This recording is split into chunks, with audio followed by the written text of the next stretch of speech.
오늘 우리 국민의힘 의원님들이 서울중앙지법을 항의 방문하였습니다.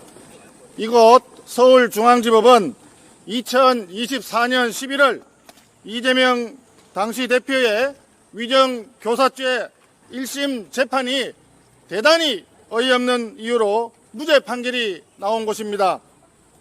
위정도 있었고 교사도 있었지만 위정교사는 무죄라는 희대의 판결이 나왔던 것입니다. 그리고 지난 6월 10일 한 달 전입니다. 이재명 대통령의 대장동, 백현동 위례신도시 비리 재판 사건을 제대로 된 설명도 없이 무기한 연기해버린 곳, 바로 이곳 서울중앙지법입니다.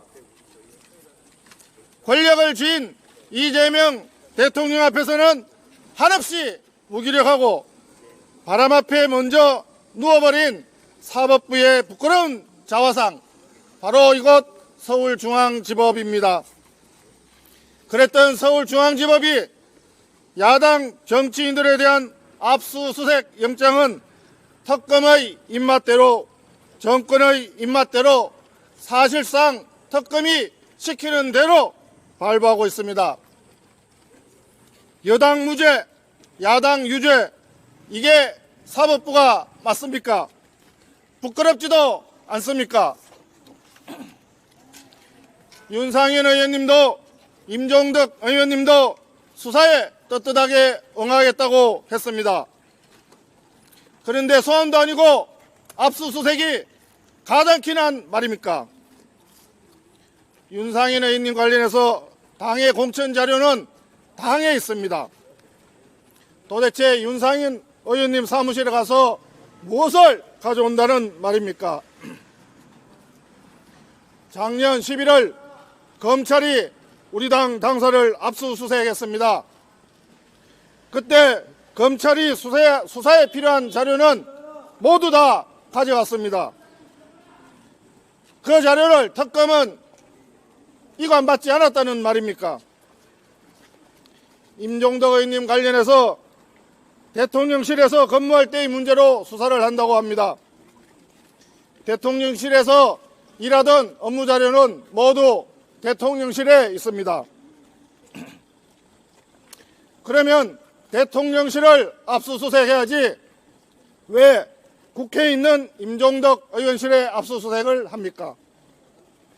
진상규명을 위한 수사가 아니라 망신주기를 위한 수사라고 보입니다.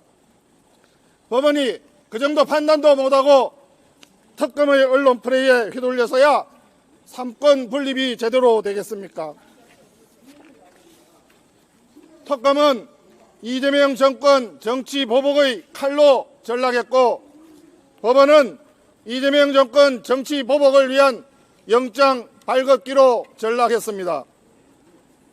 정권의 눈치나 보면서 영장 심사 하나 제대로 못하고 무기력하게 영장을 내주는 서울중앙지법을 강력히 규탄합니다. 사법부가 무너지면 삼권 분립이 무너지고 헌정 질서가 무너집니다. 서울중앙지법에 경고합니다. 야당 탄압, 정치 보복을 위한 특검의 망신주기식 언론 플레이에 꼭두각시로 전락하지 마십시오. 국회의원 개개인은 헌법기관이고 국회의원실은 헌법기관의 사무소입니다. 영장 하나하나 신중하게 똑바로 심사하고 면밀히 심사하십시오. 아울러 개인의 주거지에 대한 자택 압수수색은 신중에 신중을 기하여야 합니다. 개인에 대한 신상 털기, 프라이버시 보호 차원에서 삼가해야 될 개인의 주거지 자택 압수수색, 법원에서는 신중하게 검토해 주시기를 다시 한번 촉구합니다. 그리고 이재명 대통령의 대장동, 백현동 위례신도시 재판 즉각 재개하시기 바랍니다. 그것이 이재명 정권의 사법 독재에 저항해 사법부가 정치적 공정성과 중립성을 지키는 길입니다. 사법부의 명예를 지키기 위한 길에 서울중앙지법이 앞장서기를 강력히 촉구합니다.